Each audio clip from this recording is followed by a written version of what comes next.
তো আগুন লাগার সাথে সাথে তো ফায়ার সার্ভিস আসতে পারবে না স্বাভাবিকভাবে। ১০ মিনিট পরে তারা খবর পাইছে। তো আগুনটা প্রথম শুরু হয়েছিল ৮ নাম্বার গেট থেকে। তো ৮ নাম্বার গেট থেকে শুরু হয়ে কুরিয়ার গোডাউন, তারপরে ৭ number, ৬ number, ৫ number, ৪ number, ৩ number, ১ number, এই যে ধাপে ধাপে কতগুলো গোডাউন ছিল। তো এই ধাপে ধাপে এই পর্যন্ত আগুনটা চলে আসলো। শুরু অবস্থায় যদি পর্যাপ্ত ফায়ার সার্ভিস ইকুইপমেন্ট থাকতো এখানে, এবং আগুন ওভাবে যদি যেই গোডাউনগুলো আগুন লাগে নাই তখনও, সেখান থেকে যদি পানি দেওয়াটা শুরু করতো, তাহলে হয়তো বা এই পর্যন্ত আসতো না। তো এখানে ফায়ার সার্ভিস আরও পর্যাপ্ত দরকার ছিল আগুন নিবানোর জন্য।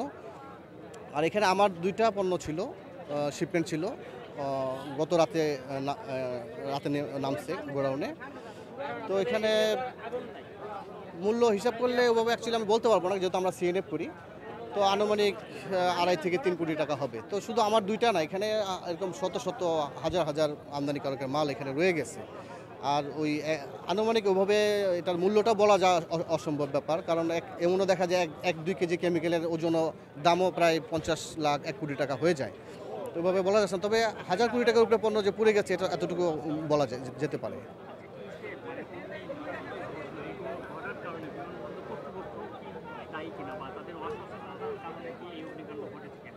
এটা আসলে তদন্ত না করে, রিপোর্ট না পেলে তো আমরা বলতে পারবো না।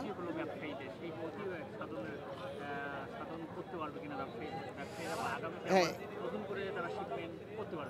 এখানে একটা অপূরণীয় ক্ষতি হয়ে গেছে, কারণ বর্তমান দেশের অর্থনৈতিক অবস্থা তো জানেন একটু চাপের মধ্যেই ভালোই আছে।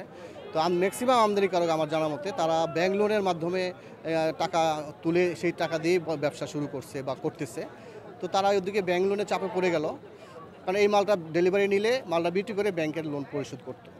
তো এখানে ব্যাংক লোনের একটা চাপ পড়ে গেল, আর নতুন করে মাল আনার কোনো সুযোগ মনে হয় আর পাবে না, কারণ এখানে পুড়ে গেছে। তো এখন সিভিলেশন বিমান কর্তৃপক্ষ, এটা মূলত সিভিলেশনের আন্ডারেই তো এই ওয়্যারহাউসগুলা।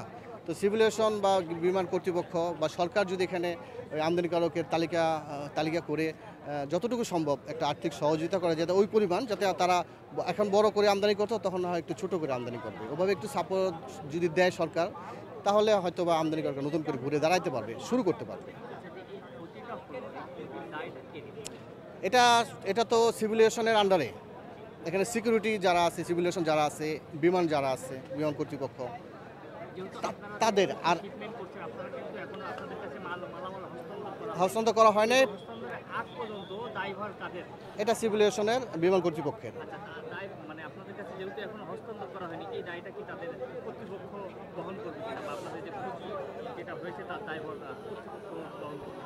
এটা এখন সরকার কতটুকু তাদেরকে এই ব্যাপারে তাদের সাথে আলোচনা করে বা কিংবা কতটুকু দেয় সেটা সরকারের বিষয়, এটা আমরা বলতে পারবো না। তবে আমরা সিএনএফরা সাধারণত রবি থেকে বৃহস্পতিবার এই 5 দিন কাজ করি পণ্য ডেলিভারির ক্ষেত্রে, কাস্টম ট্যাক্স জমা দেওয়ার ক্ষেত্রে। তো আজকে শুক্র শনিবার 2 দিন বন্ধ, যার কারণে এখানে কোনো সিএনএফের উপস্থিতি নাই। আজকে এখানে কাস্টম অফিসারদের উপস্থিতি নাই, শুধুমাত্র বিমান কর্তৃপক্ষ এবং সিভিলেশন সিকিউরিটি এরাই আছে এখানে। তো তারাই বলতে পারে কেন আগুন লাগলো, এবং এই দায়ভারটা তাদের উপরেই বর্তাবে।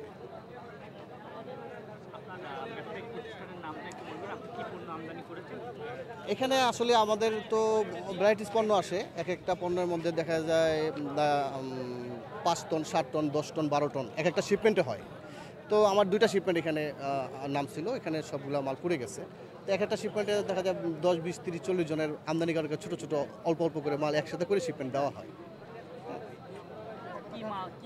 এখানে রেডিমেড আর গার্মেন্টস ছিল, মোবাইল কভার ছিল, ইলেকট্রনিক্স আইটেম ছিল, মেশিনারি পার্টস ছিল, ভ্যারাইটিস পণ্য থাকে, ইলেকট্রনিক্স ইত্যাদি থাকে। এটা আনুমানিক 2টা শিপমেন্টে 2.5 থেকে 3 কোটি টাকা হবে। আমি অ্যাকচুয়ালি বলতে পারবো না, এটা আমদানিকারকের ভিন্ন ভিন্ন তালিকা। তো আনুমানিক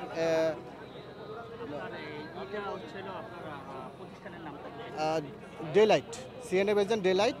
আমি ডেলাইটের ডাইরেক্টর, আমার ছোট ভাই মেহেদি হাসান ও সেটার প্রোপাইটার। আমার নাম হচ্ছে মোহাম্মদ রবিউল ইসলাম রিমন। ডেলাইট সিএনএফ জি প্রতিষ্ঠানের